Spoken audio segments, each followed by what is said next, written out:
all of you will have the opportunity to serve or be a part of this new digital world. There is no king, there is no president, there is no ruler. We are all equal in this new digital world. So, the future, no one, and this blows people's mind when I say it,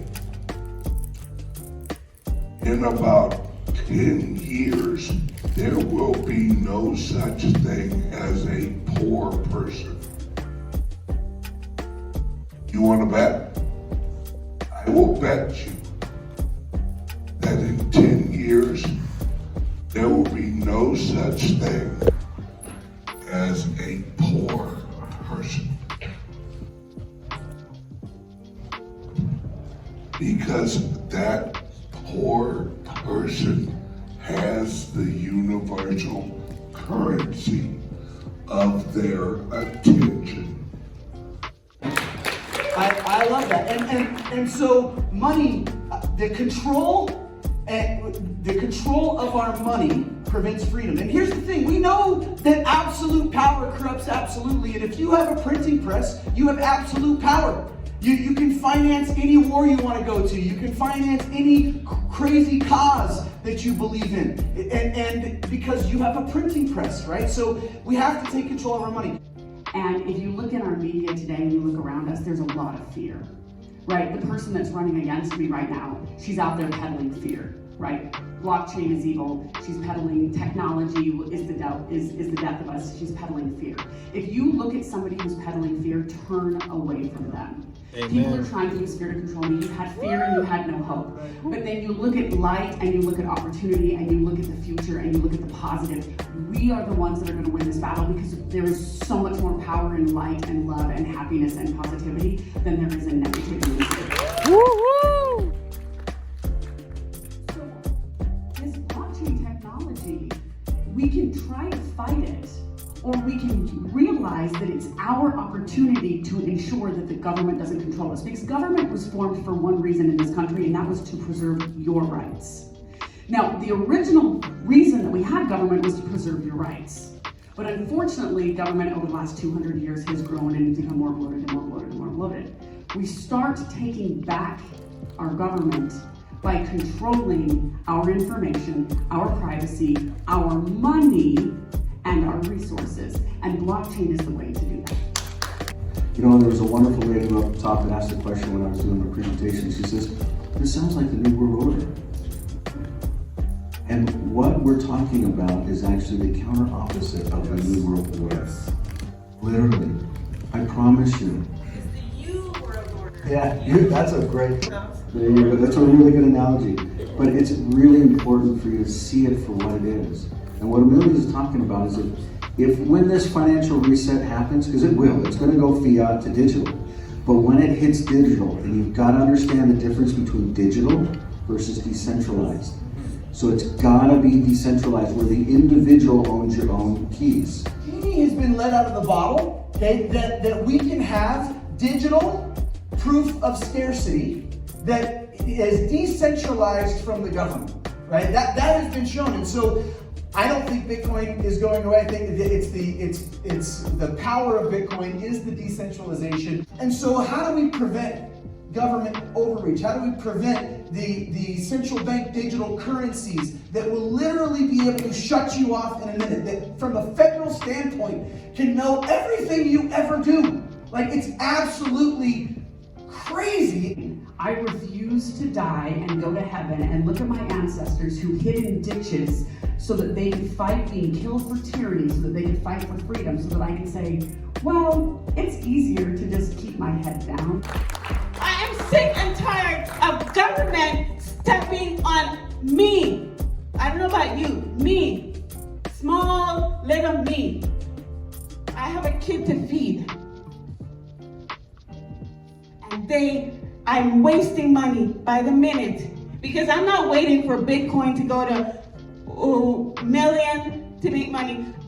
I want to do something to make money now, to take care of myself and my family. And you, government, is shutting me down. Everything I do, you shut me down. You cannot keep me down. You cannot keep me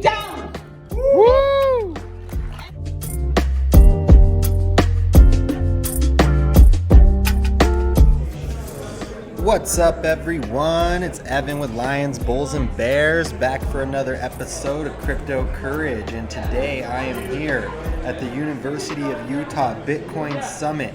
I'm working the booth for the Life app, also known as the People's Platform, helping students and people here at Utah Valley University understand the People's Platform and what we're doing and how we're helping people earn Bitcoin, cash back in the form of Bitcoin everywhere they're shopping. So it's just like free Bitcoin, and how amazing is that? In addition, we're teaching them how the platform provides a whole library essentially of content for personal development, leadership, financial literacy, and how just amazing the content is on the platform.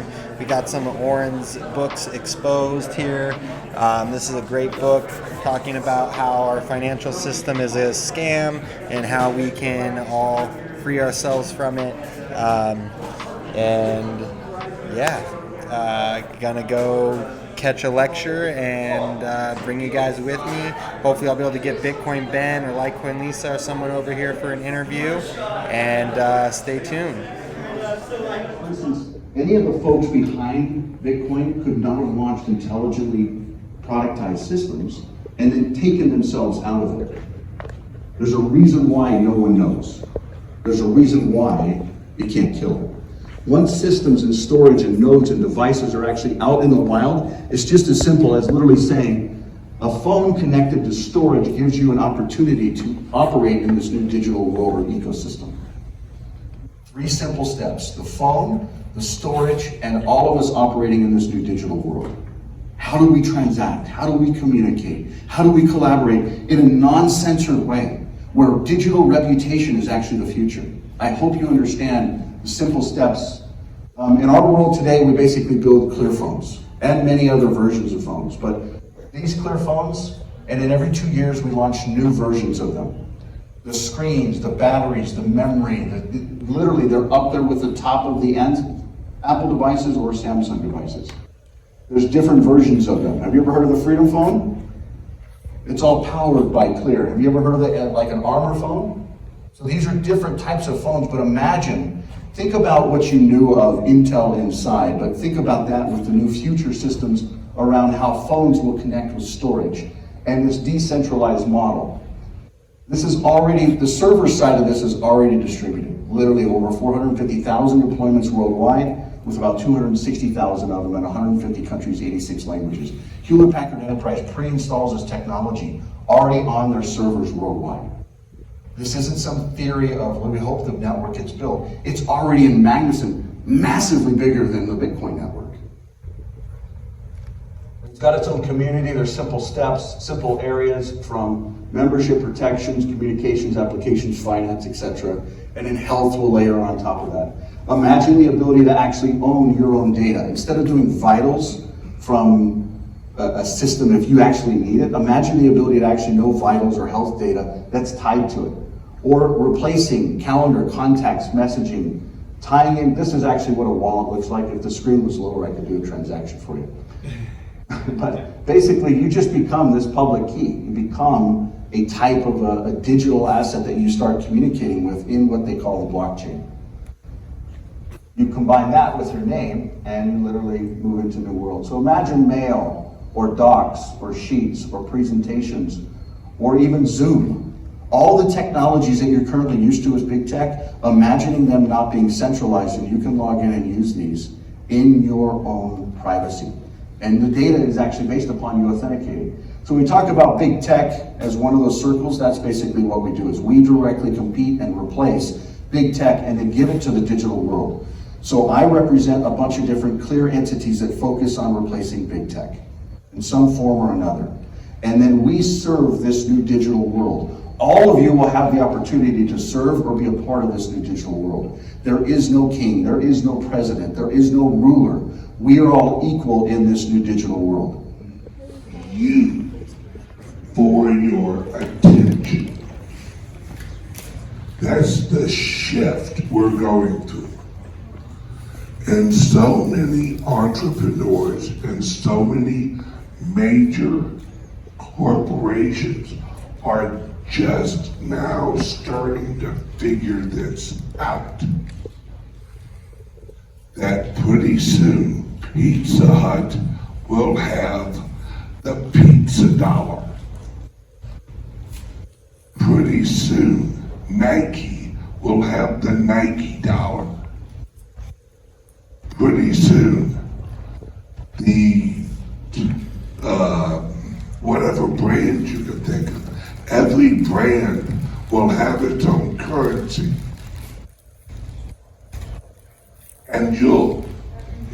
And using what is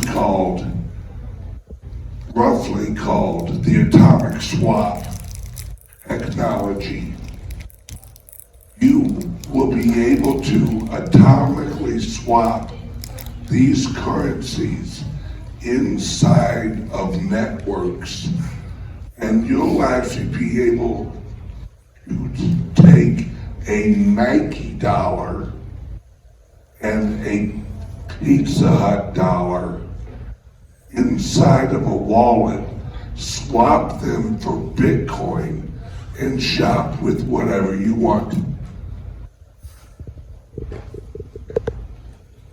So, the future, no one, and this blows people's mind when I say it, in about 10 years, there will be no such thing as a poor person. You want to bet? I will bet you that in 10 years, there will be no such thing as a poor person. Because that poor person has the universal currency of their attention. See, corporations, they don't value your money. They value your attention. That's what they want. It's just, how do we show them we're paying attention to them? We pay for their products. We pay for their services. Because money is just a way to keep track of attention. That's it. But for the first time ever, we have a way to monetize attention at every level. And it's gonna revolutionize the world. Because now your job could be sharing apps. Your value, your job, how much you make per year, could be how many people you know. Because what's going to give each and every one of us value over each and every other one of us is how many more people are in your network of attention. Like me, my show, I have thousands of viewers a week. I make more money because of my show's network of viewers.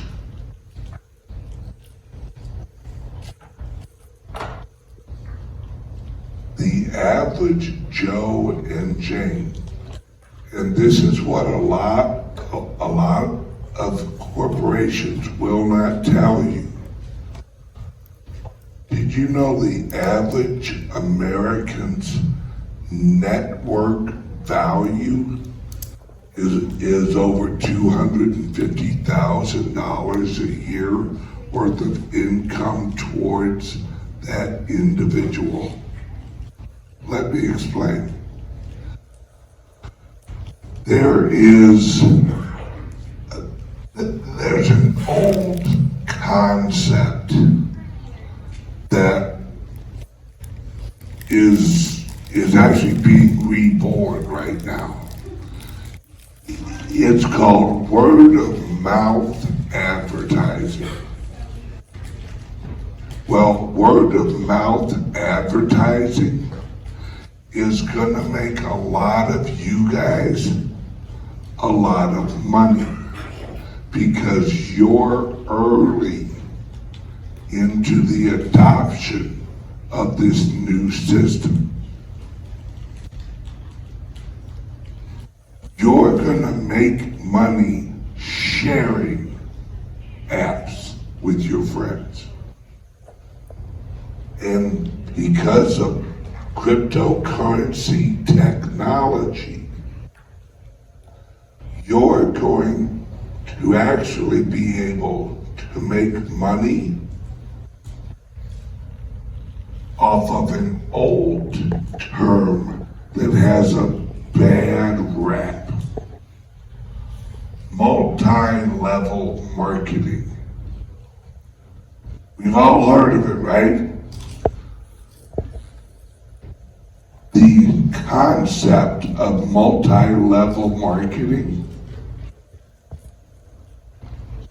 is now legitimately applicable in today's society because of cryptocurrencies.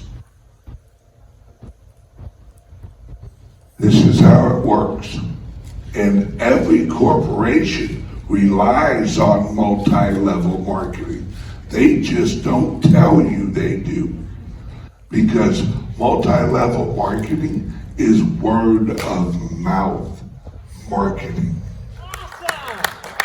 So we're in the process right now of finding a vendor that will come in, and we have to do it legally. We do it in a way that assumes no risk. So we're working with several vendors to try to find one that we can work with that will transfer the money into dollars to put in our bank account. And I fought really hard for this for a couple of reasons. Number one is there's a large group of people that are unbanked. And traditionally, when you think of an unbanked population, you're typically looking at maybe an immigrant population or refugees that don't have a social security number yet, because their refugee status is still pending. But this really came to the forefront last year when we had a group of people, i.e. the truckers in Canada, whose bank accounts were frozen by the government in Canada. And so then the way to get around that was for people to donate cryptocurrency to them. Well, if you're in a situation, particularly with the frightening area that we're moving into with ESG scores, and the government tried to do this years ago under Barack Obama, they had Operation Choke Point. How many of you are familiar with Operation Choke Point? You know what that is? Okay, so Operation Choke Point was the government tried to take away certain industries' ability to do banking. One of those industries, for example, was gun manufacturers. And so you had anybody who sold guns or manufactured guns that they tried to take away their banking ability, which meant that they could only do business in cash.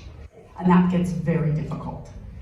We have another industry that's unbanked, and that's the cannabis industry. So if you've got a farm that grows cannabis for medical purposes, I have a sister that has epilepsy, and she uses cannabis to control her epilepsy. After failing 8 medications, still having seizures after 8 different medications, cannabis has been able to control her seizures. Well, she has to use cash to buy that.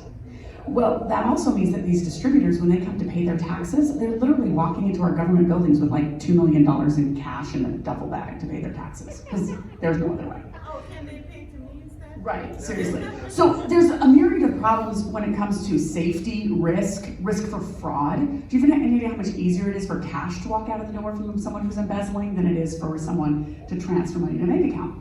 But at the high level, this became concerning, but really this last year, it came into the forefront with the Canadian government cutting off the bank accounts of people they didn't agree with. And it wasn't just the truckers, but it was anyone who donated to the truckers. So I wanted to ensure that there was a way that you could still pay your property tax and not have your property seized if the government froze all your bank accounts because they don't like what you posted on social media. That kind of sounds like a conspiracy theory, but that's really the path we're heading down. And so I wanted to head that off before it became an issue here. So we worked really hard to get a bill passed saying that you can now pay your property taxes in crypto. So hopefully this year, we should have it in, if we don't have it by the end of the year, we'll have it by next year. But hopefully this year by November, when your property taxes are due. How many of you live here in Utah County? Oh yeah. Okay, if you had the option to pay your property tax in crypto, how many of you would? Okay, I need at least one person too, so we can show it works. So we're gonna work on that this year. If not this year, we'll have it for sure next year. But that's one example of the things that we're doing. The other thing that's really big that I'm trying to do is I'm trying to take your identity documents and I'm trying to put them onto seal them onto a public blockchain. I know there's some people that think that means I'm trying to steal their personal information. There's literally like rumors going around that I'm trying to steal your personal information and sell it to the highest bidder because I want to put our identity documents on the blockchain. Well, just think about this for a second. What identity documents am I talking about? Your social security number that is given to you by government. I already have that info. Your driver's license information that is given to you by government. We already have that info. What about your date of birth? Well, how do you prove your date of birth? With a birth certificate that is issued to you from the county health department. So, all of the things that I'm trying to put on a public blockchain with a blockchain seal, they're literally all of these documents that are already issued to you from the government. But what scares me is that also means that the government controls access to those documents. And that's frightening because once again, we get into ESG scores, we get into these things. What happens if they decide to just start erasing your information if they don't like what you say? So in order to combat that, one of the things that I started doing is putting marriage licenses, putting the seal on the blockchain. Instead of having the big metal seal that you like take a physical piece of paper and we like punch down that raised seal with the pretty purple embossed ink on it. You guys know what I'm talking about? We do the same thing, but we'll issue those documents digitally. So we'll send you a PDF of your marriage license, but then we'll put a digital seal on it that we put on a public blockchain. Right now we're using Ethereum. Gas prices are getting so high in the virtual world as well as the real world. So we're gonna probably switch blockchains. But the key is to put that digital seal on a public blockchain, because then if somebody tries to erase your identity, you can prove, you can say, no, I have this digital document, and you can go to a public blockchain and you can see that the seal was placed there by a government entity. Woo! So the fun part of that is like UVU right here in Utah County is leading the way having a Bitcoin conference, right? Well, Utah County, we're literally leading the world in creating your digital identity in a way that it's publicly provable. Yeah. So this is something we're doing here step by step. That's what I'm trying to do here in our government. Woo-woo!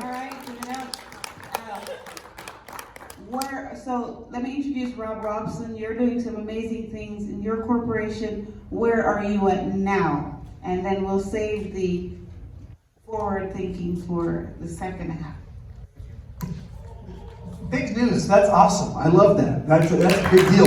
How many of you guys freedom is high on your priority list? I think that one of the things I love being involved with Bitcoin and blockchain is that it brings together people that love freedom, right? And it really it's a single voting issue in a lot of situations. You have people who believe differently, but man,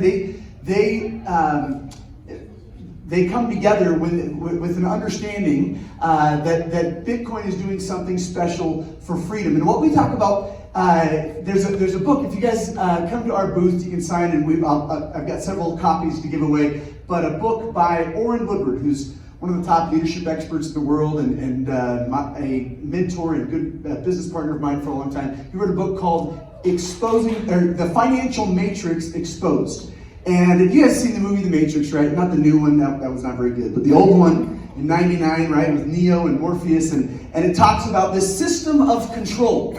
And those that have that understand, watch that movie again, you go, this is not science fiction, this is just science. Like, this is just legit what's happening. There is a system of control. And how are we controlled? How do we lose our freedom is really in three areas. It's money, media, and markets. Money, media, and markets. And so, money is not supposed to be government. Like, government didn't create money, markets created money, and it was a way for people to trade. And the challenge, over time, markets decided that commodities, specifically gold, made the best money. But the challenge with gold is that it always got centralized. Because in order for me to do business with someone who is next to me, then I would send them a representation, a piece of paper that said I owe you and my gold's in it, and then pretty soon there was digital representations called credit.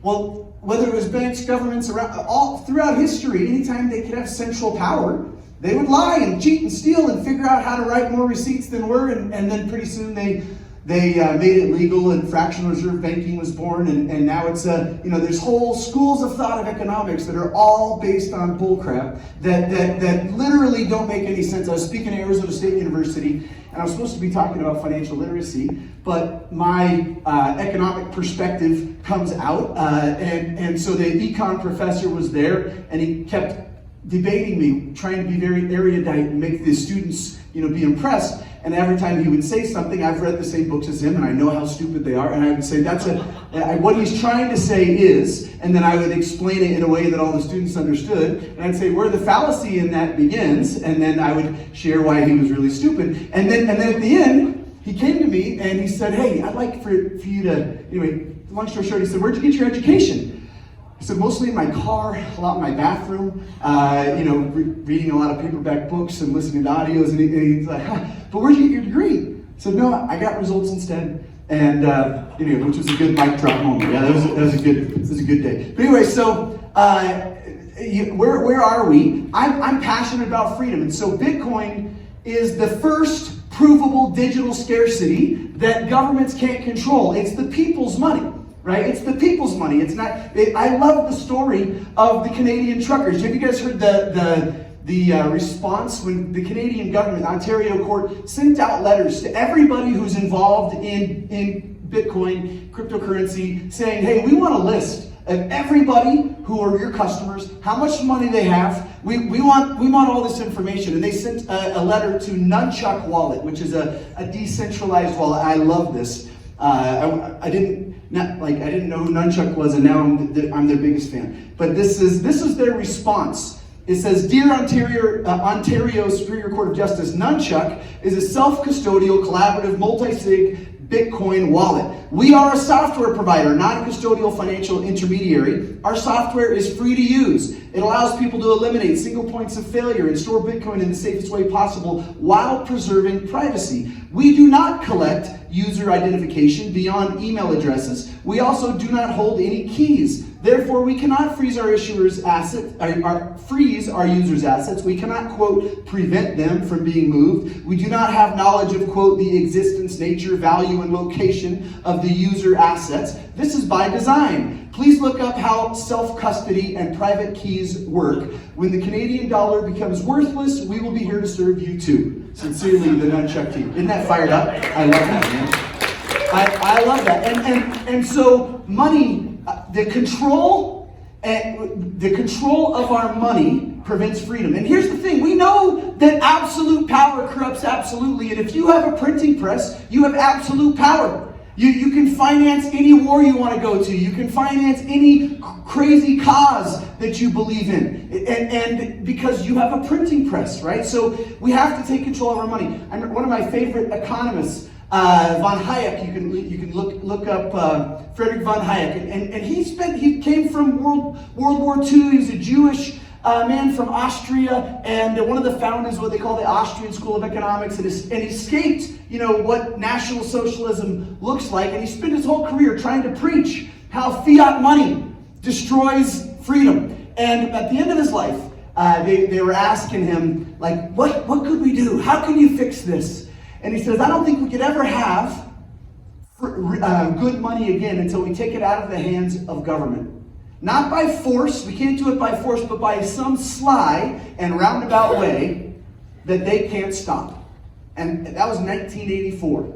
And then in 2009, Satoshi Nakamoto got figured out how to do that, and in some sly roundabout way created this orange coin that is now allowed provable digital scarcity, freedom money that can go outside of the government. So that's the first aspect. So it's money, media. When you own the money, it's easy to take control of the media. Anybody ever seen the YouTube videos where you see all the news channels saying the exact same thing over and over again? It's just a coincidence that they all say the same thing. They all had the same thought on the same day. It happens every day. And no, it's very controlled. It's very agenda driven. Amen? Yes, you guys, are you with me? Yes?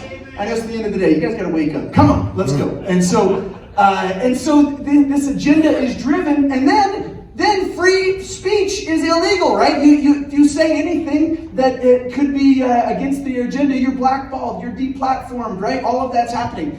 And so media is key. My life changed. I was a 21-year-old punk kid that had barely graduated high school, struggled with addiction for about 5 years, was an MMA cage fighter, which you have to be very intelligent to get punched in the face for less than $50 per punch. It wasn't as popular than it is now. And anyway, so I was a rough kid, and I wanted to change my life, and I had a mentor plug me into the right type of media, plug me into books and audios, and I got my PhD, poor, hungry, and driven, in leadership education, in financial literacy, and entrepreneurship that allowed me to become financially independent at 21, and to live the last 21 years. My wife and I speaking all over the world to millions of people, talking about how anybody can change their life if they're willing to change their programming. And I'm so passionate about how corruptive and the whole media and academia. I love university. I can speak university around the world. There's wonderful things. But often, the thing that, other than UVU, other universities are best at is teaching, communism and atheism and a bunch of other ridiculousness that is something that I disagree with. Truly, UVU is amazing. There's a lot of great schools. But that's why they were first to have these Bitcoin summits and things that and Charlene's very, very convincing, and so she helped them. But anyway, so media. And then the third one is markets. People are so discouraged right now. I talk to university students, and they see the future. They see artificial intelligence. They see 5G. They see things like quantum computing. And you realize most futurists believe in the next 10 years, 70% of careers that exist today will not exist in 10 years. Right? Things are transforming, and people aren't ready. And so that creates more and more dependency. More and more, I need a universal, basic income. All these terrible things that destroy human ingenuity, destroy pride, create dependency that allows for people to take control of your life. And so we need free money, freedom media, and we need free markets. You with me? Yes? Woo! So where we are right now is we have a platform that we have a partnership with most of the biggest stores and restaurants, and you use our payment platform, the Life platform, to get Bitcoin returns when you go to Walmart, when you go to Target, when you go to Burger King, when you go to Taco Bell, when you go to most of the biggest places. You pay the same price you normally pay. You use a digital platform, you're going to get an average of 6 to 10% back in cash and Bitcoin on the things that you're buying anyway. And so you don't have to understand it. You just start stacking sats by using it, and then the media is we have over $100,000 in courses on leadership, financial literacy, and entrepreneurship that are on the platform, and we're developing a whole earn-to-learn program where we gamify and incentivize people to learn and take the red pill to wake up, or the orange pill, the Bitcoin pill, and wake up to see that what the financial matrix is. And then markets is instead of centralizing the profits, you're buying things and all the profits go to a few billionaires. And last year, during the pandemic, 2,300 people, that's a neighborhood, made $4 trillion extra dollars. 2,300 people while everyone else was locked down, right? And very centralizing profits. So we pay the profits back to the people. We have a decentralized 100% profit sharing model that incentivizes the community to grow, which lets us develop better contracts. So if you want more info on any of those areas, go to the booth out there. There's a guy in a crazy Bitcoin outfit, and you can register. We got some giveaways and get you more info. So thank you very much. Well, we have to tell him what your tie says. Yes. Yeah, so his tie says end the Fed. In the Fed. Woo-hoo! Thank you very much, Rob. That was, to say the least, fast and furious. He says he was a young punk. Who agrees with me? He's still Yes. He's an old punk. All right. So you touched on a few things: freedom, liberty, becoming your own. What do you call it? No, your own resource, not depending on other people. Right. Self-reliant. Yeah, self-reliant. That's the word. And what that allows you to do after you realize that you can do that is where the power lies. Yeah. And I know you're sitting next to the commissioner saying how you want to get rid of government. No, she's good. She's yeah, good. so she went in there to clean it out. She got in under the cover. So Yeah. They let her in. Thank you very much. Now we're going to hear from Michael, and if we can make it a little shorter. Where are we now in terms of your perspective on this whole blockchain and communication? Yeah, so I think where we're at is we've actually seen the last decade that Bitcoin is basically an asset that does cryptography using math to prove that a transaction is security. It actually works. We got a couple $1 trillion in assets that people have moved over. That's on one hand. On the other hand, you've got financial systems, secret combinations, whether it's media, whether it's tech, whether it's government, whether it's pharma, these different secret combinations that literally want centralized control. And ultimately, you put both those together and the financial systems will shift from a fiat system, like what we currently have, into a digital system. The question is, will we as individuals truly own our own identity and data? We talked about identity right here, we talked about life. All of this stuff is very relevant, very real, and just like most of technology, even the television. We look at, this stuff is invented by simple humans, like Farnsworth with the television was a simple farmer. But here in this area, Utah, Idaho, right here in Utah County, output messaging was literally invented 25, 30 years ago. It's just a matter of how do we reorganize this. And I'm not saying Utah has a solution to it, but Utah is not just the #1 economic state for a reason. And this city is the safest city in this country for a reason. But there's a lot of things that we also come with that opportunity of really responsibility. So that we have a responsibility to be honest about what's going on. And you've got these secret combinations, these centralized, he's perfectly nailed it, but let's back up to the original point that Amelia is talking about. These truckers, why were the truckers out driving around? Right? They actually wanted something to happen that wasn't controlled by the government. And the truckers' bank accounts got locked up. Then what happened? Yeah. People started, there were 3 different donation campaigns. WeFunder was the largest, almost over 10 million. They were shut down. WeFunder got shut down. Then what happened? Then the people that actually funded WeFunder got visits, physical visits at their doors, and virtual bank accounts that were locked up. This is the reality that we live in today. You may not have it in the United States of America happening the same way, but colonial countries, Canada, Australia, New Zealand, these guys are buying tons of these phones, like tons of these phones, primarily because it gives them the independence of the existing big tech and financial markets that are out there. But it's not about a phone. For those of you that know me, one of the things that we pop out is a phone, but it is about decentralization. It's not that government is bad everywhere, but government has been controlled. Do you really believe that the elections are accurate? Do you really believe that your voice is heard? Do you really believe that you can make a difference? I would argue that you can. The way you do it is you literally have to put people in, like this woman sitting next to me. She's a woman that is dedicated. She didn't plan on being in politics. As a matter of fact, I could have probably, and correct me if I'm wrong, she probably doesn't even like politics. Right? I mean, I love to serve, but I don't know that I can do what she's doing. So my point is you live in a county that's going through an election right this second. You have a woman that has a track record of bringing blockchain to this county, and not only this county, this country. You know what's beautiful about it? I sat down with the economic development of Orem, Utah this week, and they said, we really want to create a plan, but we want to create it with your guidance, and we want you to actually review it and tell us if it's right.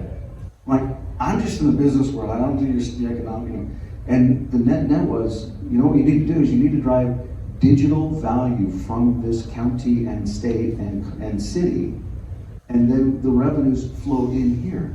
I said, what's going on? You have centralized systems. Some of the people we talked about that's get really rich, Amazon. Yeah. You click and mortar, the digital ecosystem is killing the physical ecosystem. But what if taxation and payments were aligned with the future? So for instance, in this city or in this state, if we were to create jobs that actually drive value here, literally, let me give you an example. 15 million or 15,000 online digital weddings. They were all conducted right out of Utah County when the whole world's locked down. You think that drove revenue? Even if it's just $50 per marriage license. People up in Canada, did you know in Ontario, get this, in Ontario, the same people, one of the same drivers why these truckers were actually driving around and blocking up traffic. Do you know why? Did you know that you couldn't even get married in the whole province of Ontario if you weren't vaccinated? You want to talk about control? We're talking about using digital technology to centrally control people so they physically go and do something. I'm not going to argue about vaccination true or correct, but I will tell you the choice is true and correct. Yes. And if we're talking about freedom, we've got to have choice. So the reality is that decentralization enables choice. It enables freedom, and it takes away the centralized world. I want you to think about that for a second. If you lived in Ontario and you didn't have a vaccine card, you couldn't get married. Do we believe in the freedom of religion? When the network was weaker, they had a good shot, right? And what I love is you get to see, just like what happened in China, was a wonderful litmus test of, and first of all, that was a beautiful thing for Bitcoin, because one of the biggest criticisms of Bitcoin is it was very centralized in China, which means a government could have done right, the mining and validation.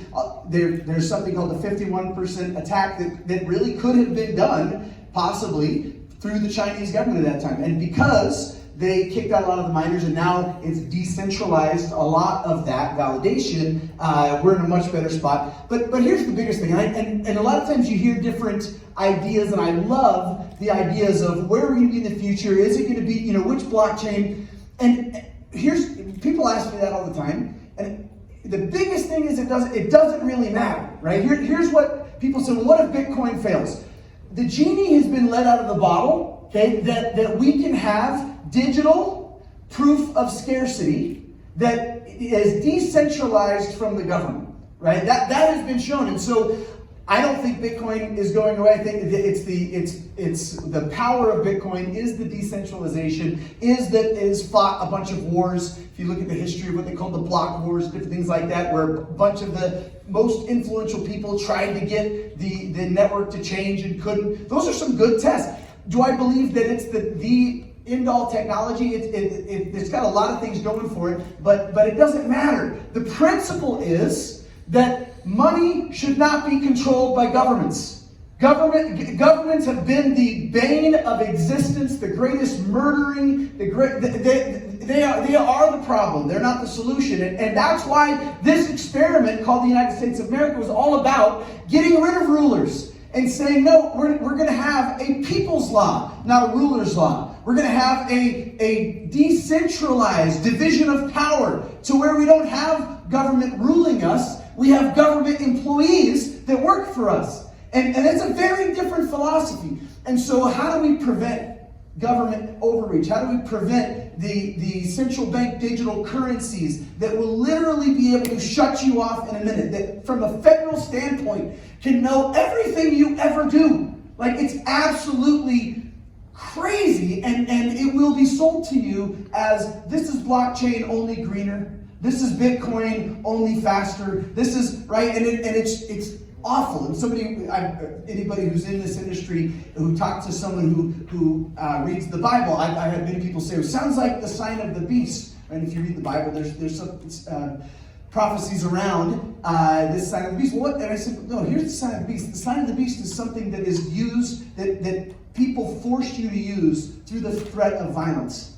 That's called the dollar. That's called if you don't pay, if you don't follow this particular statute, you go to prison forever, right? Like this is the opposite of that. This is about bringing power to the people. So it doesn't, for me, the most important thing is community. And Michael said some great things about that. And that is that our power in we the people is in community. And you see all these statistics of how the social media makes us more connected than ever before, and yet more separate than ever before. And what we need is a lot more of this. We need a lot more of in-person community of people that are like-minded. And Michael and I spent probably like 12 hours together a year or two ago, just talking about freedom. And I love getting around other people. And what I love, what I hate about people that really believe in liberty is they don't do well in elections because they don't like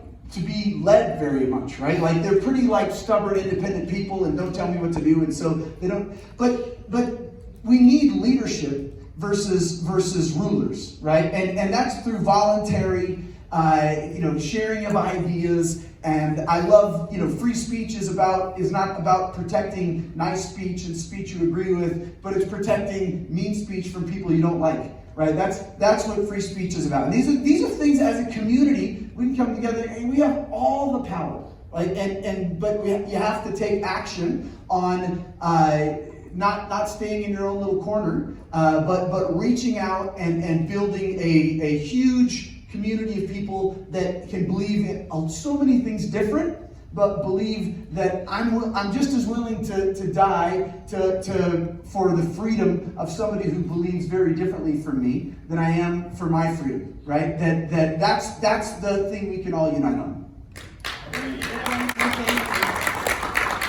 So the government is going to try to continue to try and control and regulate this. I mean, you look at the infrastructure bill that had a provision in the infrastructure bill to require a brokerage license for any person who mined blockchain. Which I want to point out that Senator Mike Lee spoke on the floor of the Senate against that provision. So once again, vote for Senator Mike Lee. Because we do have leaders that get it and are out there in Washington speaking on it. He's tomorrow's state convention, so he's a little on top of that. But there's a lot going on for him right now, and he's under attack. I'm a lot like me, right? Because I'm telling people we should embrace blockchain, and we should look at decentralizing blockchain. I literally had the person running against me send a text message to over 1,000 people saying that I was a globalist. The irony of that is I'm literally trying to undercut globalists, right? I'm trying to create it so that you own your information, not the globalists, and they're telling you that I own it. Right? But it's because people don't understand. So the number way we do that is, in other countries, if you live in Cuba right now, if you live in a house, which I guess you don't own anything, but if you live in a house and that house has an orange tree in the yard, you don't own the oranges that orange tree produces.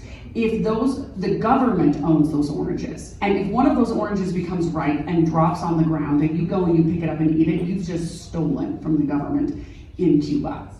I mean, there's a reason that people who live in Cuba climb on rafts to try to float to Miami. Right, because we have that here. I think the most important thing that we can do to ensure that that doesn't happen is continue to talk to those around you. Talk to your children, talk to your grandchildren, talk to your neighbors, talk to the people at the grocery store, talk to the people at church, and try to help them understand this concept that we have two options. We either go for the convenience of the systems that are being thrown in front of us, or we burst outside of our comfort zones, we adopt a technology that is kind of different, but has the ability to ensure individual liberties. So I'm very fortunate that I come from a long line of rebels.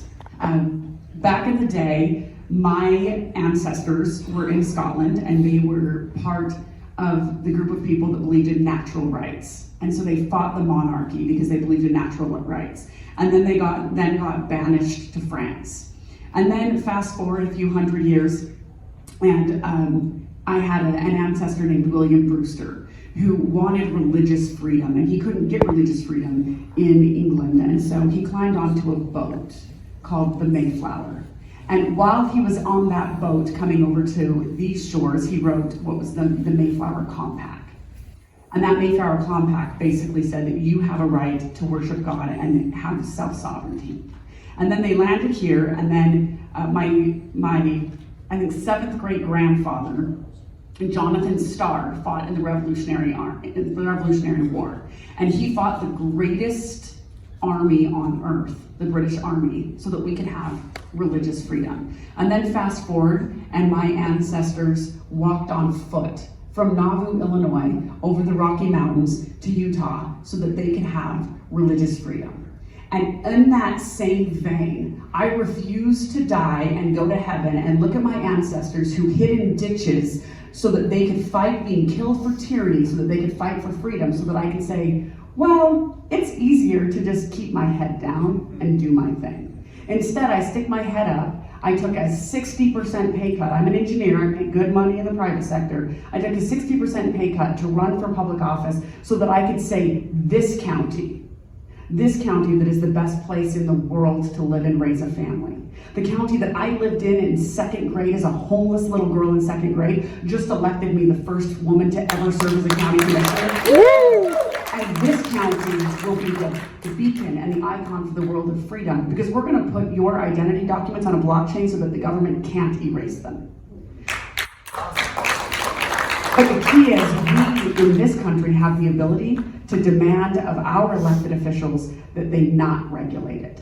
I can tell you one thing, the folks in Washington were blown away when the blockchain provision of the infrastructure bill passed and their phones blew up. They did not know that this community had the support that it did, because most of us just keep our heads down and do our thing. But I think it's really important that you talk to other people and that they know that we need to support people like Senator Lee, who are willing to stand on the Senate floor and say, get rid of the broker's license for mining blockchain. It's ridiculous. And they need to make sure that they recognize that we have the ability to demand that this not be regulated. The state of Utah, we are the first state to do what's called the sandbox law. And the sandbox law means that when you come into an emerging industry that isn't regulated, the government used to automatically shut it down. It was like, we don't know what you are, so you're bad. But in the state of Utah, when you invent a new technology, you have legal protection for 24 months, for 2 years, so that you can figure out how to work with the government to say this is okay. And we were the first place in the nation to do that. We need to continue to elect good members of our House of Representatives and good people into government that say, we're not going to stifle innovation. We're going to continue to lead the world in freedom. And we have the opportunity to do that right here. Woo-hoo! I want to go back to this question because I think it's massively... No. I want to go back to this question because I think it's massively important, especially in what's going on right now. So you can see that decentralization is important. You can see that digital is the future, right? You can already see what's happened already. So 15,000, almost 16,000 marriages in the blockchain online from this county. Think about that, $70 times 25,000. That's what's revenues come into this county to keep all of your property taxes down. $1.3 million bucks. Here's the reality. That's just marriages, voting, licenses, identification, payments. There's so much applications that this technology can actually apply to. This county has adopted 2 in a mainstream. They're adopting more. But let's go to your question. What happens if someone like Amelia doesn't get reelected? And you get someone in there that says, you know what, do away with the marriage licenses. 1.3 million, that's nothing, it doesn't matter. We need to go back and be like everybody else. You have a choice in that. You have a vote in that. That is your gift as an American to be able to vote. I would argue that the voting in this county is not corrupted yet. But the key is yet. You have a fiduciary responsibility to actually understand, when is voting day? When is it? June 28th for the primary. Where do you go and do it? You get mailed the ballot, or you go to the utahcounty.vote and look at one of the polling locations. And do they already have to have the mail-to ballot stuff already registered and all that to be able to be involved? 11 days before election day. That's the deadline. You have to register 11 days before election day. So you got about 5 weeks. 5 weeks, right? The point is it's not just about what if someone changes this at the federal layer or at the state layer. We have an opportunity at the county layer to make a real difference. And you know what? It just takes one county. Just like it took one Declaration of Independence and one Constitution, and now almost every country, 150 plus countries now have their own Constitution. The United States of America was the first Constitution ever created. The Declaration of Unity was literally the Declaration of Independence was the first declaration ever created. There's a new, we actually in this digital world, there's actually a Declaration of Unity that talks about how can we actually come together. I urge you to read it. Be one of the first signers of it. Understand it, embrace it. And if there's something you don't agree with, raise your hand. And that's what's beautiful in this new digital world. Everyone's voice counts until it doesn't. And if we don't decentralize the digital world, your voice won't eventually count. If you're different than those selected people that are in power, not elected.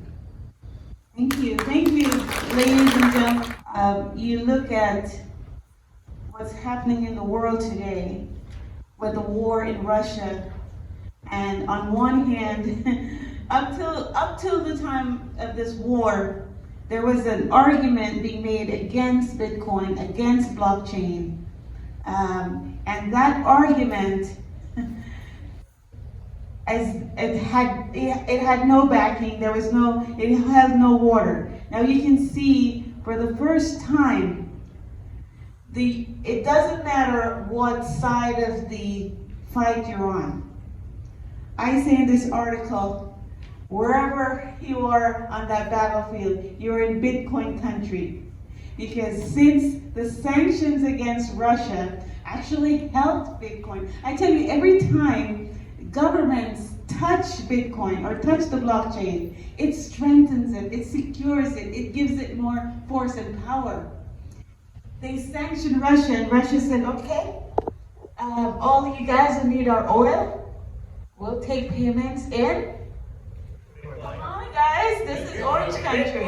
We'll take payments in. And then they didn't care. Did you see Putin didn't bat an eye, he didn't burst a sweat when the ruble crumbled. He didn't, because he knew that he could do blockchain. If you look at one of the charts in there, it shows the countries that are the top 20 countries in the world that are settling trade and transactions in Bitcoin. Russia is on that list. Reclaim our resources, yeah, reclaim our time and resources, yeah. So the future is going to be something like this. Everything that you now do, whatever it is, will be on a blockchain. Like Commissioner Amelia talked about marriage certificates and birth certificates and vital records, all of that, like the Latter-day Saint Church has that vault up there in, what is called Iron Mountain? No. Granite Mountain. I used to work at the Family History Library. We had to send a runner to go get microfiche and microfilm, and then they did CDs, and they thought they were so far ahead doing CDs, and then now everything's online. So we're online, that's where we're at. The next time we meet, the end of the next semester, at the end of fall semester, we'll meet again, and I'll send that out to you. So it'll be sometime like October, November, we'll have another thing. So what we're gonna do at UVU is every end of spring and fall, we'll do a Bitcoin summit. So by the time we meet again, we'll hear some other vital records that have been rolled into the blockchain. We'll hear about paying your taxes, because the government, they want their taxes, right? Gotta feed the beast. So, but I think where we're gonna be at, and I'm gonna try to get on your calendars to sit down with you, is that when you turn off the computers, when the workers go home at night, we're gonna be mining county coins. So that your computers so you have a workforce of human beings. How many computers do you have throughout the county or throughout the state? Well, we have 1,200 employees. And each one has a desktop. Yeah, or a laptop, yeah. And energy is cheaper at night because you get a lower rate for your kilowatts per hour at night. What if you could be earning how much you pay per employee? Say their salary is about, between benefits and everything, $100,000 on average a year. What if you could be mining Ethereum, mining Bitcoin? What else should they be mining? Throw me out some. Okay, I see Brian over there. Should be mining block cities, right? You didn't raise your hand when should be mining all these tokens and coins. And that employee's seat is not now costing you $100,000. It would be making you $250,000. You split the difference with the employee. The employee sits at home. It doesn't want to work anymore. That's what they did with COVID. They paid you to stay at home. Now nobody wants to work except me. I can't get anybody to even make a post. Like how much work is that? But the point is, when we come back, can you imagine if our commissioner can report that those machines are collecting money for the government? So we would not necessarily, you talk about $70 from Canada. I mean, I appreciate that person because I live in Utah County.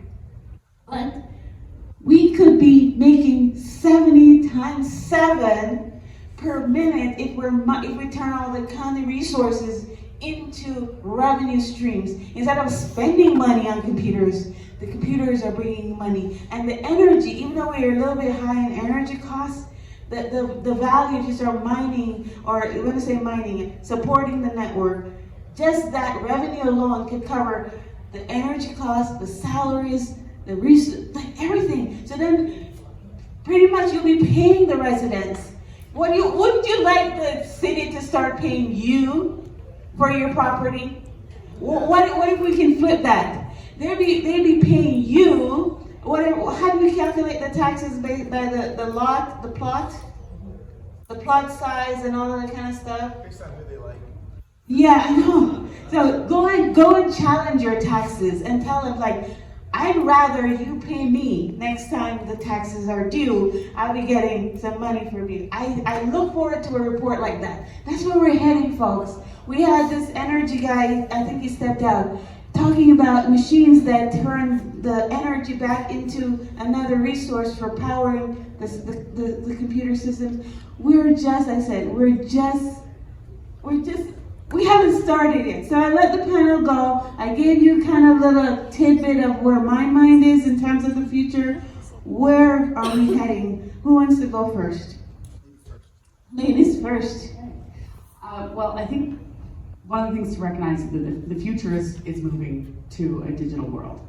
And the key is to make sure that as we move towards a digital world, that we do so in a decentralized way. So it's kind of like our population here in Utah County. We're growing. And I've had a lot of people say, how are you going to stop the growth? Well, here's the issue. 60 to 70% of the growth in Utah County is us having babies. Literally, last year, 2021, Utah County had over 20,800 babies. We had 3,500 people pass away. We have babies at 6 times the rate as our population passes away. So we are having a lot of people move here from other areas, but the majority of our growth is us having babies. And so as we look at this, and like There's nothing we can do. No, what I'm saying is we can't stop it. People look at the future and they say, well, we should stop growth. We can't stop growth. We're having lots of babies. People are moving here. We cannot stop growth. With that same note, we cannot stop the world from moving to digital. If you were in the early 90s and you were trying to stop the internet from becoming a thing, you failed, right? The world is moving digital. But the key is, as we move digital, we need to make sure it's moving digital in a decentralized way. The reason that Nunchuck couldn't give the Ontario courts the information is because they built their systems in a way that it was impossible for them to even collect the information, right? That's where we need to be going. So Michael mentioned that as we're looking at like a driver's license, you want to go into, you go into a bar, for example, you have to prove you're 21, you show them your driver's license, they don't just know you're over 21, they know your actual date of birth, they know your address, they know everything they know everything about you because you've showed them your ID.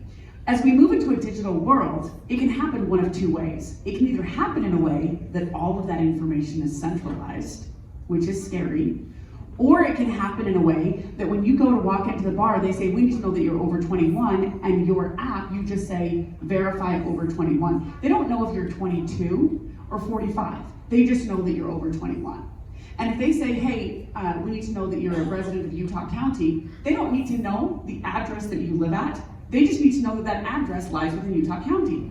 So it basically comes to the point that you don't actually have to store your information anywhere. You just need a reliable source that can give them the bits of information that they need.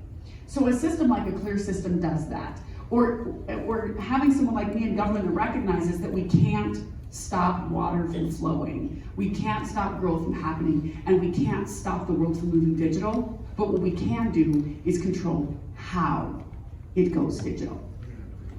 And you have any idea how valuable it is to have someone in her role that gets that? Oh yeah. That is priceless. That is what can actually make a change. You have to use your own voice to be able to talk to those in this county to keep that productive in this county.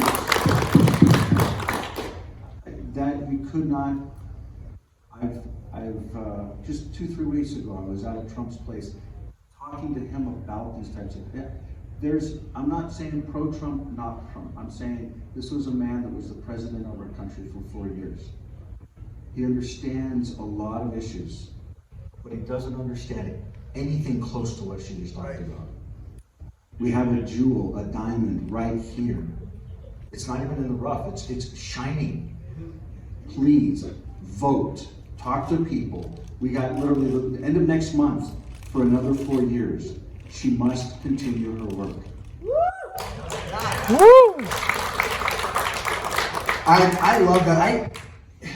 One of my favorite things is I get to go around the world and talk to people about freedom. And I'll be in Peru in a couple of weeks. And I was there. Remember 5 years ago when I first went there, and in the parking lot, I saw some stickers. They're big fans of different communist icons and stuff. And so I just shifted my whole talk to teaching about freedom, and it's such a blessing that I get to do what I feel called to do all around the world, and yet so many people are living so uninspired. And nowadays they have dependents, even on the Obamacare deal, that your kids are dependents up to the age of 25. It's because people are so uninspired to do anything. They sit in their parents' basement waiting for the metaverse so they can live in a pretend world the rest of their life, and it's so important for that to happen. If you want to be a tyrant in control, you need an obedient masses of people that are uninspired and feel unempowered to do anything. And one of my favorite quotes, there was Benjamin Disraeli, was the Prime Minister of England a long time ago, talked about the cycle of the body politic. He just talked about how throughout history, everybody, almost all of our relatives were slaves. The vast majority of humankind were peasants, slaves, serfs, controlled by somebody else. Very few people have ever lived in liberty. The idea of self-ownership, that is very unique. That's not something that happened. It was literally a couple of years ago that the first real document was created to talk about self-ownership. And that each person is endowed by God with their own right to life, liberty, property, really beginning with my private property is me. And so, but people are very uninspired. Benjamin Disraeli talked about the kind of a clock that everybody starts in slavery, and then somewhere along the line, spiritual truth enters in. And somebody learns something, right? I remember hearing something years ago when I was a teenager. I heard audio recording by a man named Ezra Taft Benson that talked about the morality of law, and that the only moral law is one where the politicians work for the people, and that the simple test to the morality of any law is, do I as an individual have the right to use force on my neighbor to exercise this law? And if I do, then I can delegate that to my government to exercise on my behalf. But if I don't have that right, I cannot delegate it. And if we delegate any authority to government that we as individuals don't have, the creature exceeds the creator and becomes master. And I wrote that down when I was 15. I got jacked. I'm like, that's like black and white, like moral, immoral, right, wrong. Like it got me so excited about freedom. And so anyway, spiritual truth happens, and the next comes great courage. When somebody is inspired, they have truth, then they have courage, right? One of my favorite autobiographies is oh shoot, my brain just left me. Who's runaway slave? Frederick Douglass. Frederick Douglass, you've heard me before, thank you. Frederick Douglass' autobiography is wonderful, and he talks about that one of his master's wives was teaching him how to read. And he came home and said, "What are you doing? You can't teach a slave to read, it's illegal. And they'll never be happy as a slave again." And today we don't have to forbid reading, we just entertain people to death so they don't ever read, they don't ever learn, right? It's just an easy way to create a euthanized population. But as soon as he did learn to read, and he read the Bible, and he read some anti-slave documents, he said, "I would rather die than be a slave once I knew I was a child of God," right? Because when you have spiritual truth, it comes to great courage, people will fight for their freedom and they get it. And then from freedom, you get abundance. Always, greater the freedom, greater the abundance. From abundance comes complacency. And from complacency comes apathy. And after apathy is dependence, and you become a slave again. And that's the cycle that you see throughout history. And I think around the world today, we have a lot of apathy, a lot of uninspired people. And so I just feel like you're here early, you're here in an opportunity that has never been. This tie came from back when I was supporting Ron Paul in 2008, and it says "in the Fed," and I was inspired, and then I was involved in the party politics, and I saw corruption, and I got uninspired, and I was like, no fun at parties, and I was saving the world on Facebook, and I was going to tell people about how bad it was, and I was like, going to get a bomb shelter, move out to the woods, and maybe, anyway, just become the next Unabomber or something. I don't know. I was very discouraged, and I got reignited when I realized that Bitcoin was one of the big things that I thought, this is what Hayek talked about. This is a way to decentralize freedom, that we don't have to, we're Federal Reserve, you're never going to end the Fed, you're never going to end the dollar, like they have so much power, there's no politician's ever going to go in there and end it, but we don't need them to. We can opt out. You can opt out now and start to pursue freedom. And I believe that you're responsible. If you're here today, I believe you're responsible to fight for freedom. And here's cool, you can do it in a self-interested way and promote it to others in a self-interested way. That they can first focus on, like, just number go up. The ideas of Bitcoin being the most dominant asset in history gets some people interested. And so you can create, but once they get just a little bit, they go, well, why is it a money? And then they can learn about the history of money and why it matters and how it's the history of theft at the grandest level. And then they get, red pilled, and they wake up and they're inspired and they have courage, and so owning Bitcoin's cool, but just kind of holding on to it and thinking about it as an increase of value, if you really want to make an impact right now, there's so many opportunities. In fact, Charlene asked me to come speak. She's teaching a Bitcoin basics course here at UVU. So she asked me to. I said yes, and I'll come in and teach. And anybody who wants to zoom into that class, I would recommend take her class. In addition to that, if you're not able to, you sign up at our booth and you can zoom into it. But I'm going to teach the kids a whole bunch of different strategies on how they can get into, as a career, promoting freedom, promoting using Bitcoin, understanding how they can invest their life into the greatest financial opportunity that's ever been. My 17-year-old came to me last week and he's like, Dad, how am I going to ever buy a house? Like, things are so expensive. How am I going to ever, and he was so discouraged. And I'm like, Rustin, there's never been more opportunity than right now. It's just your friends are discouraged because they're getting taught how to get a job from an educational system that's broken, that's not teaching people the new opportunities. But it's easy to get wealthy right now. It's super easy if you understand that there's a massive wealth transformation. So anyway, I want you to be inspired. I believe you're here today for a reason. I believe that you're getting spiritual truth, which can give you great courage and lead to your freedom and abundance.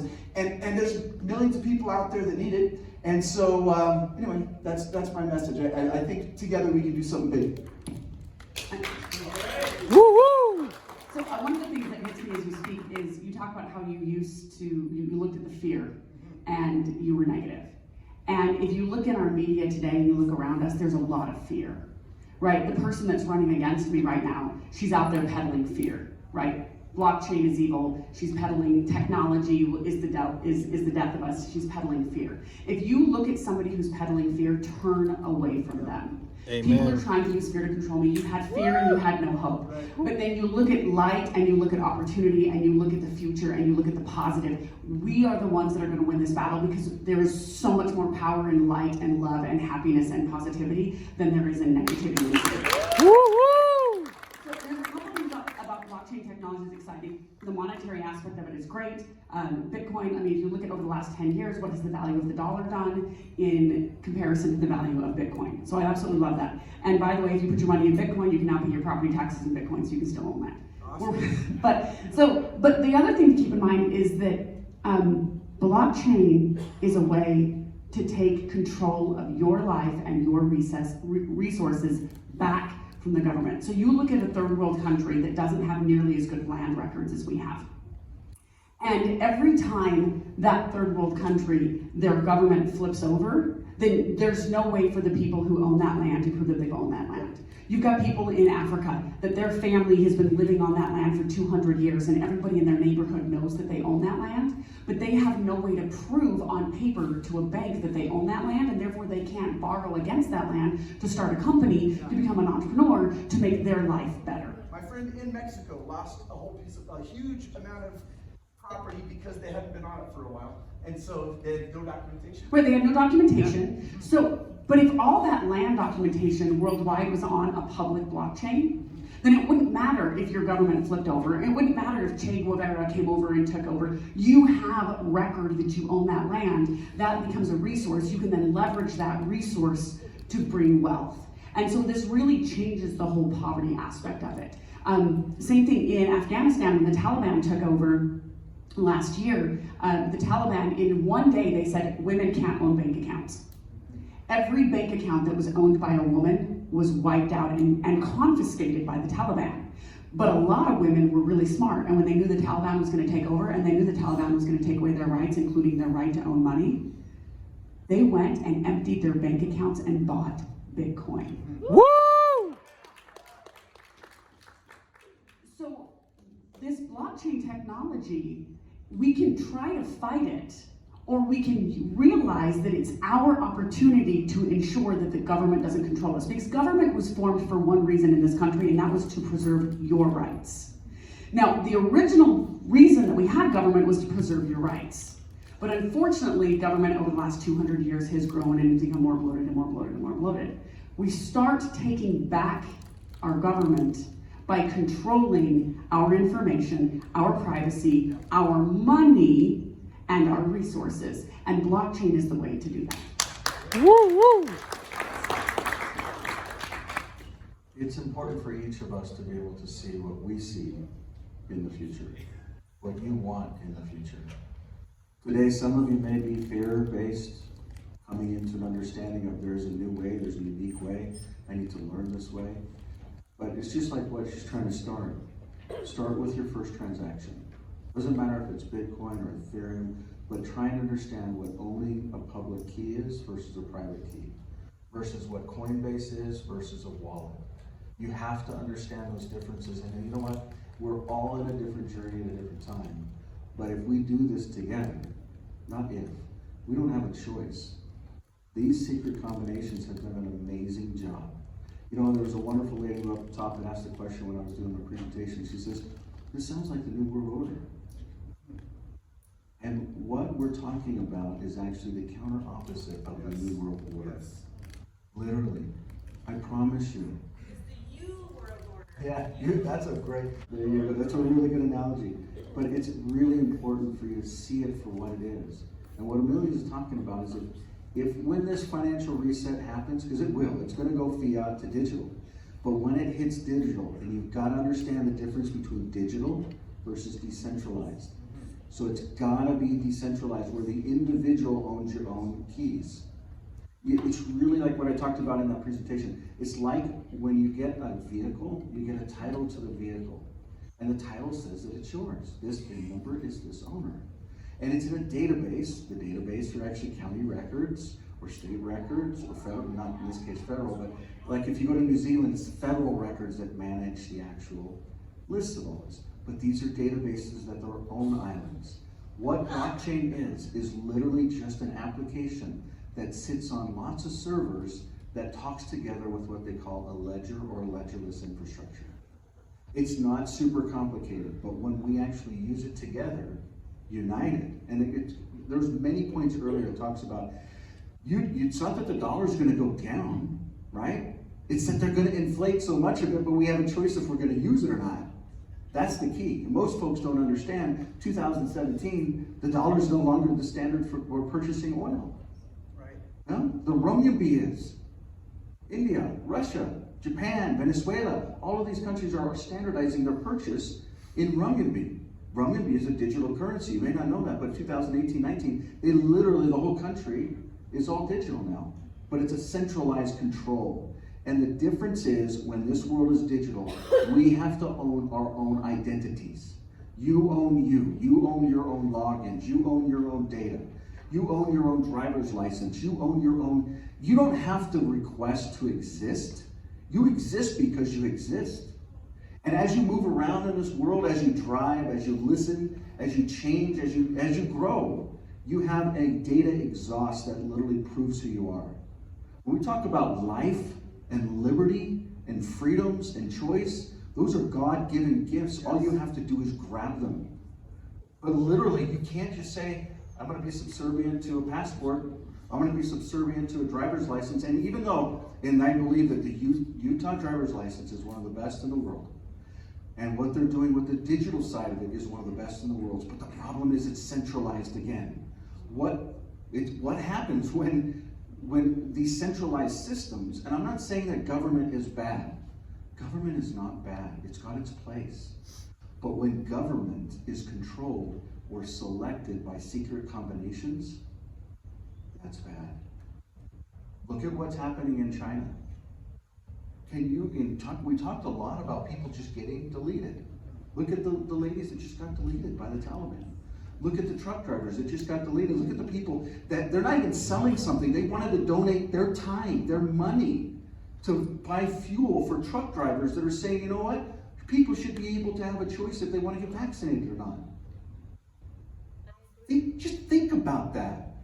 And they're all literally, their bank accounts frozen for donating money. Is that the world you want to live in? Is that the future that you want to leave to the future posterity? We have a responsibility.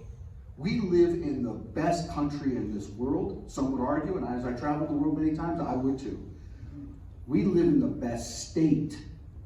Number one in economic stability. Number one in reserves. This city that we live in is number one in safety. We have a responsibility to do something. to stand up, to see the tea leaves of what's going on. It's just like you said, they don't have to stop us from reading books. We'll stick our heads in these boob tubes, whether it's YouTube or whether it's some other tube. We waste our own time, the most valuable thing that we have. And you know what? Last Thursday, a gentleman that dedicated $6 to $8 million over 10 years of his life took his last breath. And you know what he did? For those 10 years, he's building technology that would compete with these big secret combinations to give it away to the world. That's what we can do with our time, with our effort. We can unite together in a purpose where we actually build for future generations. Yeah, we may be able to pay our taxes. Yes, we may be able to get married online or what. But the key is we have to do it in an intelligently organized way, united together. And united, we can do anything. When they want us divided, they want us stupid, they want us thinking not in a united way. They want us in fear, exactly. And when I say they, it's not like we have to really be crazy about this. And what I mean by that is, in 2018, I personally jumped on a plane, went to Switzerland, went to Davos. In Davos, they have this thing called the World Economic Forum. Klaus Schwab drives this thing. I personally, with my own little phones, I videoed all of this craziness. I was like, this can't be real. Am I going to dedicate my life to actually helping to combat this stuff? I have to see it for myself. I literally spent weeks out there. This stuff is real. These secret combinations are real. They're no different than all of us, except they have generational wealth, money, and they understand control. And a lot of it, don't get me wrong, and religion is beautiful. God is beautiful. We are here under a God. The question is religion actually adding value, or is it detracting? And these people in these secret combinations, are they twisted around it? And ultimately, that's why we call them, and they are called secret combinations. They're not public, but they are behind the scenes. And they are using technology, which is one of the biggest differences that's an equalizer. When you look at what is money, where does money come from? It used to be chocolates or sticks, and then it's currencies that we print, and then it's credits, and then it's debit, and it's just, when it all comes down to it, what we're here for, Bitcoin, crypto, cryptography, math, all of that ties to technology, that if we actually enable it and we use it in a certain organized fashion, which Bitcoin literally, it was thrown out there as a white paper and a technology. You take that technology, you put it on a MIPS or an ARM-based architecture, and you can run them on a miner. The stuff we're talking about with mining different things with PCs, yes, there's feasibility in it, but you've got to always ask, is it adding value to anything? Bitcoin is an amazing litmus test. It's not going to die. It will have a future. The question is, what will be the ultimate future when this financial system actually shifts from fiat to digital? And I would argue that it is different than what we currently see. It is instantaneous. It has no government. It has no centralized system. It has no cost to it. It is like a utility that we all use. Like we can all patch into frequencies or bands, megahertz, gigahertz, and listen to a song. Now we can do it in HD, so even you can hear the highs and the lows. That's like a public utility. There will literally be a public utility that we all can tap into with what Amelia was talking about with this digital world, where no one owns it, no one controls it, but we all benefit from it. But it's built in such a way that we're actually used to using it. For instance, Bitcoin's been around for 11 plus years, almost 12. And I would argue that 12, maybe 20% of the people in here actually have true Bitcoin. They actually know what a transaction is. They actually understand what a law is. But ultimately, all of us actually have a device. And if we can actually deploy a new type of technology that everyone can actually use, I'm talking literally an 8-year-old child can set it up, they can use it, they can understand it, and the wealth just doesn't disappear in time. Once that hits the mainstream, these secret combinations won't have a chance. And you know, these secret combinations, think about it. If they're actually being able to select who runs governments, and governments are who actually creates the currencies, and the currencies then can create law enforcement, education, and tons of other stuff, how do we compete with that? They make the money. We compete with that by uniting together, by focusing on things that are actually truly God-given gifts. Decentralization is a true gift. Here's an example. Look up in the stars at night and tell me that decentralization is not true.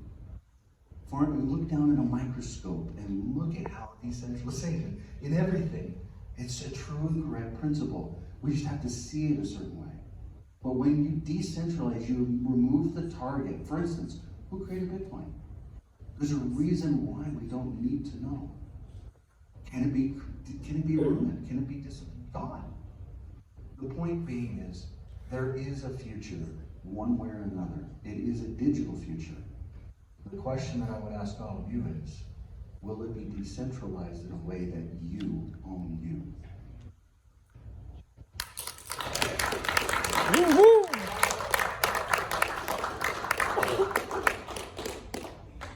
I guess we'll open up the questions for you. Yes.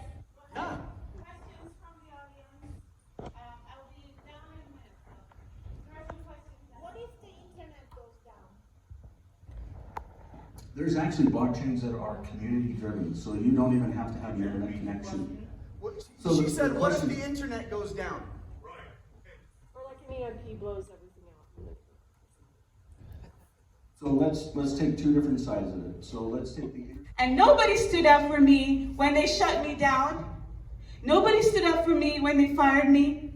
Nobody stood up for me when Orem, city of Orem, over there, I'm painting my building by myself, and they shut me down. They didn't come and say, let me help you paint. They said, you cannot paint yourself. You gotta hire an architect and a general contractor just to slap some white paint on the wall and put some stick-on tiles. And I spent already every single penny I had invest in this business. Sorry, I didn't plan to do this, but I'm telling you, nobody stood for me. I'm here right now.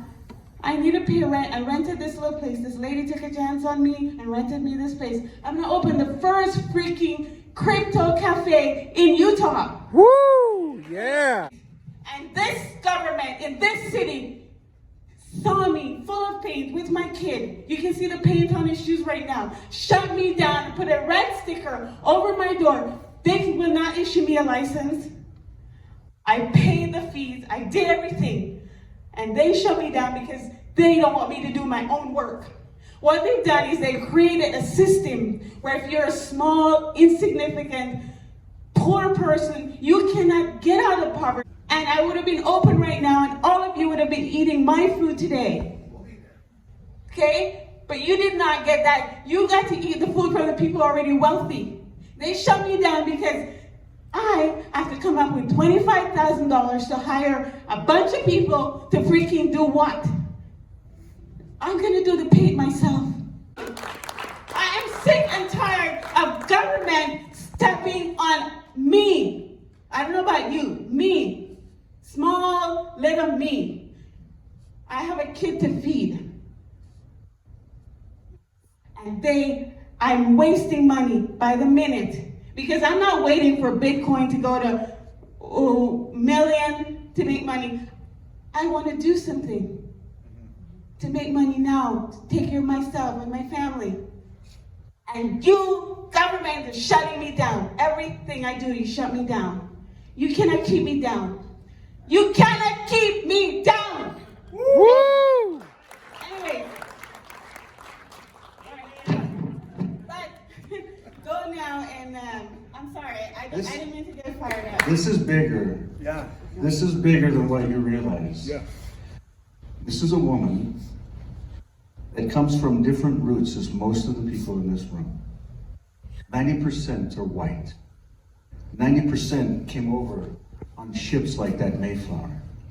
But what I would ask you is, what about the indigenous communities that saw that Mayflower coming across that water horizon? Did they understand what was going to change in their world? The indigenous communities have been quiet for a very long time. What's gorgeous about decentralization is the great equalizer for all of us.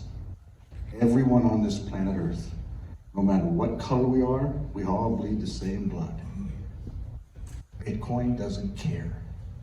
It doesn't matter if you're on water, it doesn't matter if you're on land.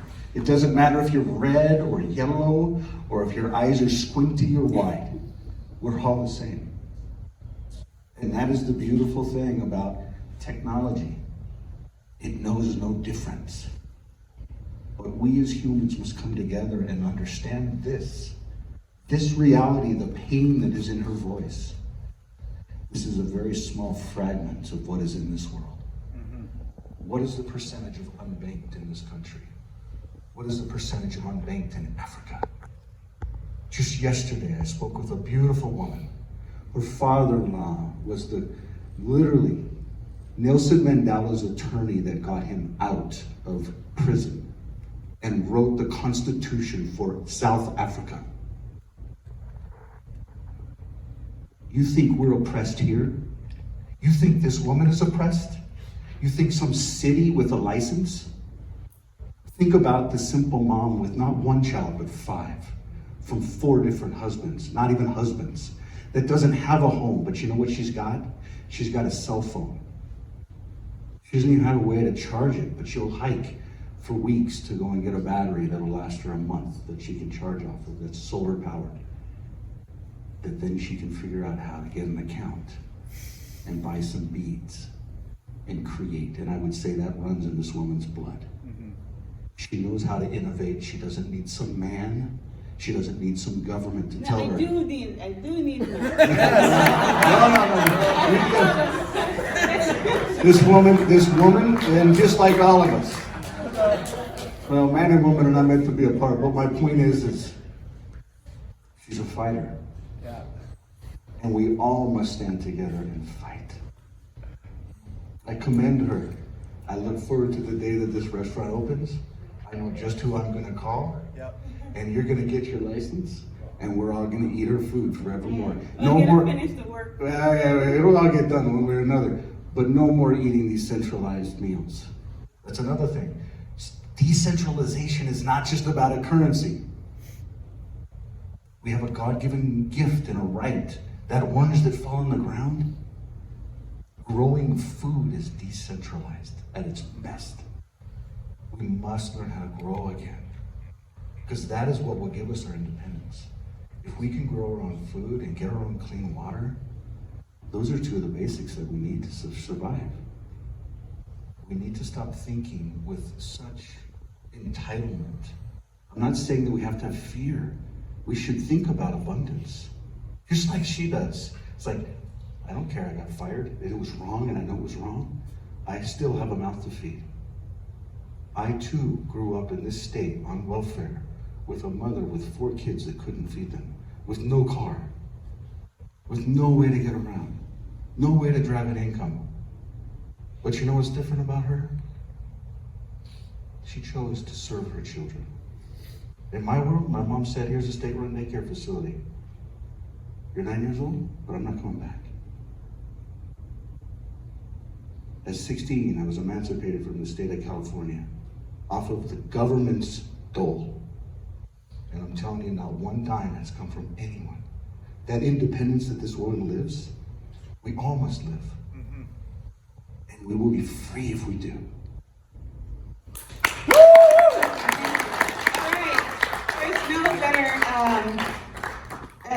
Make sure each of you get your certificate. This will be valuable because you know what I noticed online? There was no reputable education or institution. You know, you watch on YouTube and you learn about Bitcoin and you go make some money, right? That's the motto. I watch a lot of YouTubers and there's the sensational ones and then there's like Bitcoin that who grounds you, really does. But you're part of a first. How many firsts have you had in your life? This is the first publicly funded university by your own tax dollars, resources spent today to get educated, right? No other institution is doing this. This is a first, and you're part of that. A few years from now, other universities, other people will replicate, and that's a great thing. I love replication. I love I love the competition in the space. But remember, you created history today, and the last time, and keep that in your heart, and tell your neighbors and friends. We're going to have the next Bitcoin Summit. We're gonna get the date on the calendar, and Michael's going to make sure his marketing team at the company handles filling the seats. He's made that commitment to me for the second time. And Rob, you're gonna bring your network, you're gonna bring your people. We've got to bring more people. And the state, the county, you're going to let your constituents know that this is here, this is their facility. And Peter, if you will come on stage and we will close it out.